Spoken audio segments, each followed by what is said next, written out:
పోయిన భాగంలో మనం గమనించాం ఈరానికి పేర్లు ఏ విధముగా ఉన్నాయి. ఏలాం అంటే ఈరాన్ అనియు మరియు పారసిక అంటే కూడా ఈరాన్ అనియు మనము పోయిన భాగంలో గమనించాం. ఈ ఈరానికి పరిశుద్ధ గ్రంథములో ప్రభువైన యేసుక్రీస్తు ఏ విధముగా ప్రవచించాడు, దాని నాశనము ఏ విధముగా ఉంటుంది అనేది మనం గమనిద్దాం.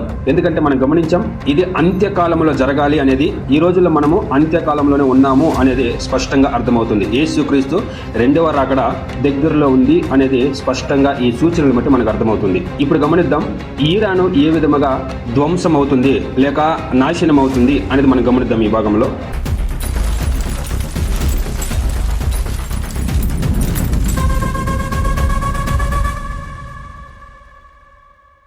Praise Lord brothers and sisters, ప్రభువైన యేసుక్రీస్తు మహాపరిశుద్ధ నామములో మీ అందరికి వందనములు. ఈరాన్ దేశానికి ఏమి సంభవిస్తుంది అని దేవుడు ప్రవచించిన ప్రవచన వాక్యాలను గమనిద్దాం. యెరెమీయా 49వ అధ్యాయము 35-36 వాక్యాలు గమనిద్దాం. యెహోవా వాక్కు ప్రవక్త అయిన యెరెమీయాకు ప్రత్యక్షమై ఏలామును గురించి ఇలాగూ సెలవిచ్చెను. సైన్యములకు అధిపతియగు యెహోవా సెలవిచ్చినదేమనగా, నేను ఏలాము యొక్క బలమునకు ముఖ్య ఆధారమైన వింటిని విరుచుచున్నాను. నలుదిక్కుల నుండి 4 వాయువులను ఏలామ మీదకి రప్పించి నలుదిక్కుల నుండి వచ్చు వాయువుల వెంట వారిని చెదరగొట్టెదును. వెలివేయబడిన ఏలామ వారు ప్రవేశింపనే దేశమేదియు ఉండదు.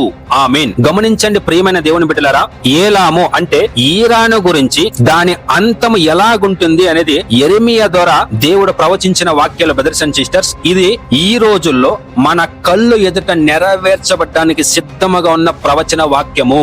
గమనించండి, ఇక్కడ ఏలాం అన్నాడు. ఏలాం అంటే ఈరాన్ అని అర్థం బ్రదర్స్ అండ్ సిస్టర్స్. ఏమంటున్నాడు?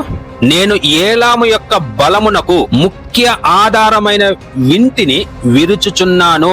వారికి బలముగా ఉన్నది ఎవరు అంటే అలీ ఖమేనీ. ఈయన ఎప్పుడైతే మరణించాడో వారికి రైట్ హ్యాండ్ పని చెయ్యలేదు అనే విధముగానే ఈ రోజు ఈరాన్ పరిస్థితి అయ్యింది. ఈ ఒక వచనం మన కళ్ళు ఎదుట నెరవేర్చింది బహుబాగుగా మనం ఈ విషయాన్ని ఎరిగి ఉండాలి బ్రదర్స్ అండ్ సిస్టర్స్. వాళ్ళ బలం ఎవరు అంటే ఆ వ్యక్తే. ఈ రోజు ఆ వ్యక్తి లేడు. అయితే 36వ వాక్యాన్ని గమనించండి. నలు దిశల నుండి 4 వాయువులను ఏలామ మీదకి రప్పించి నలు దిక్కుల నుండి వచ్చు వాయువుల వెంట వాటిని చెదరగొట్టెదను.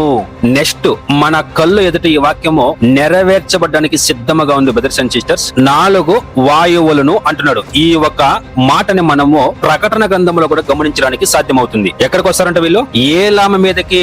ఏలాము అంటే ఈరాన్ దేశం మీదకు వచ్చి వీళ్ళు ఏమి చేస్తారు అని మనం గమనించినట్లయితే నలు దిశల నుండి వచ్చి వాయువులు వెంట వారిని చెదరగొట్టెదను. ఈరానికి నెక్స్ట్ ఒక పెద్ద ఆపద కాచి ఉంది. గమనించండి, ఇక్కడ 4 వాయువులు నలు దిశల నుండి వచ్చి ఈరాన్ని అంటే ఏలామని ఏమీ లేకుండా చేయడానికి సిద్ధమవుతుంది అని వాక్యం చెబుతుంది. అంటే ఈ నలు దిశల నుంచి రావడానికి కారణం ఏంటి అని మనం గమనించినట్లయితే ఇప్పుడు జరిగిన యుద్ధంలో ఈరాన్ గమ్మున ఉండకుండా వీడు కేవలము ఇజ్రాయెల్ పైన మాత్రమే కాకుండా జోర్డాన్ పైన, కువైట్ పైన, సౌదీ అరేబియా ఇంకా మిగిలిన చుట్టుపక్కల ఉన్న వాటన్నిటిపైన కూడా బాంబులేశాడు. ఇది ఇండియా వరకు కూడా వచ్చింది అనేదే మనం న్యూస్ లో గమనించాం. అంటే లాస్ట్ టైం నేను చెప్పాను న్యూస్ 90% నమ్మకూడదు అనేసి. నేను ఎందుకు ఆ విషయం చెప్పానంటే పరిశుద్ధ గ్రంథములో ఈరాన్ గురించి ఈ విధంగా రాయబడిన విషయాలు వాళ్ళకి తెలియదు కనుక మనము వారి వైపు తిరగడం కంటే మనము దేవుని వైపు తిరిగి దేవుని ప్రవచించిన వాక్యాలు అర్థం చేసుకోవడానికి ప్రయత్నించినట్లయితే దేవుని ఆత్మ మనకు సహాయం చేస్తాడు అనేసి లాస్ట్ టైం నేను న్యూస్ ని అత్యధికంగా చూడకండి లేదా వారు చెప్పే మాటలు నమ్మకండి అని నేను చెప్పిన మాటలు గమనించండి. నెక్స్ట్ ఈరానికి ఏమి సంభవిస్తుంది అనేది యెరెమీయా ద్వారా దేవుడు ప్రవచించారు బ్రదర్స్ అండ్ సిస్టర్స్. వీడి గతి ఏమవుతుందంట గాజా కంటే కూడా మరి ఎక్కువగా దెబ్బతింటాడు అనేది స్పష్టంగా అర్థమవుతుంది. మరి ఇన్ని దేశాలు ఈరాన్ పైకి యుద్ధం వచ్చినప్పుడు ఇది 3వ ప్రపంచ యుద్ధం కాకుండా పోవడానికి సాధ్యముందా?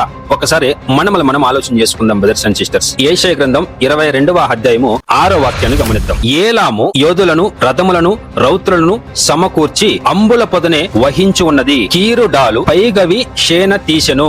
ఆమేన్. గమనించండి, ఇక్కడ కూడా ఏలాము గురించి వాక్యం మనం గమనిస్తున్నాం. ఇప్పుడు వాళ్ళ దగ్గర ఉన్నది ఒకటే ఏంటంటే ఆయుధాలు మాత్రమే తప్పితే వాళ్ళ రైట్ హ్యాండ్ గా ఉన్న ఖమేనీ కూడా లేడు. మరి వీరి పరిస్థితి ఎలాగుంటుంది అనేది ఒకసారి ఊహించుకోండి. చూడండి, యెరెమీయా రాసిన గ్రంథములో 49వ అధ్యాయము 37-38 వాక్యాలు మనం గమనించినప్పుడు, మరియు వారి శత్రువుల ఎదుటను వారి ప్రాణము తీయజూసు వారి ఎదుటను ఏలామును భయపడజేయుదును, నా కోపాగ్ని చేత కీడును వారి మీదకి నేను రప్పించుదును, వారి నిర్మూలన చేయ వరకు వారి వెంట ఖడ్గము పంపుచున్నాను. ఆమేన్. గమనించండి ప్రియమైన దేవుని బిడ్డలారా, ఈరాను అంటే ఏలాము, పారసి, ఈ దేశము పరిస్థితి, ఈరాన్ ఈ రోజు ఏ విధంగా అందరిపైన విరుచుకుపడుతూ వాడికి మనసుకు వచ్చినట్లు ఆయా దేశాలపైన యుద్ధం చేయడానికి పరిగెడుతున్నాడో, వీళ్ళందరూ వీడిపైకి వచ్చినప్పుడు వీడి పరిస్థితి ఏంటంట, నా కోపాగ్ని చేత కీడును వారి మీదకి నేను రప్పించుచున్నాను. ఇది మనము దేవుని న్యాయ తీర్పు అనేది మనం అర్థం చేసుకోవాలి. మనము దేవుని కోపము ఎప్పుడు కూడా ఇదే విధముగా ఆయన తీర్పుని తీరుస్తాడు. బ్రదర్స్ అండ్ సిస్టర్స్, వారి నిర్మూలన చేయ వరకు వారి వెంట ఖడ్గము రప్పించుచున్నాను. మనకి శరీరంలో మనం గమనిస్తున్న ఈ దేశాలు ఈరాన్ పైకి పోయినా కానీ దాన్ని రప్పిస్తుంది ఎవర్రా అంటే దేవుడే.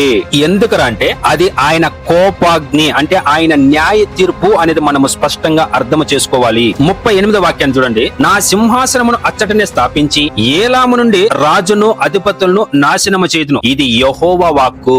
ఆమేన్. 37వ వాక్యములో ఏమో నేను సర్వనాశనము చేస్తాను అన్నాడు. 38వ వచనంలో మనం గమనిస్తే నా సింహాసనమును అచ్చట స్థాపించి అంటున్నాడు. అంటే ఇది రెండవ రాకడికి సంబంధించిన వాక్యం. బ్రదర్స్ అండ్ సిస్టర్స్, అర్థం చేసుకోండి, ఈరాను సర్వనాశనం అవడానికి సిద్ధముగా ఉంది. దేవుని న్యాయ తీర్పు దానిపైన రావడానికి సిద్ధముగా ఉంది. ఎలాగంట, నా కోపాగ్ని చేత కీడును వారి మీద నేను రప్పించుదును, అంటే కోప అగ్ని. అగ్ని ఎలాగొస్తుంది? యుద్ధాలు జరిగినప్పుడే, బాంబులు వేసినప్పుడే కదా. ఈ ఒక ప్రవచన వాక్యము మన కళ్ళు ఎదుట నెరవేర్చబడడానికి సిద్ధముగా ఉంది. బ్రదర్స్ అండ్ సిస్టర్స్, ఈరాను సర్వనాశనం అవుతుంది అనడానికి ఈ వాక్యాలు స్పష్టంగా దేవుడు ప్రవచించాడు.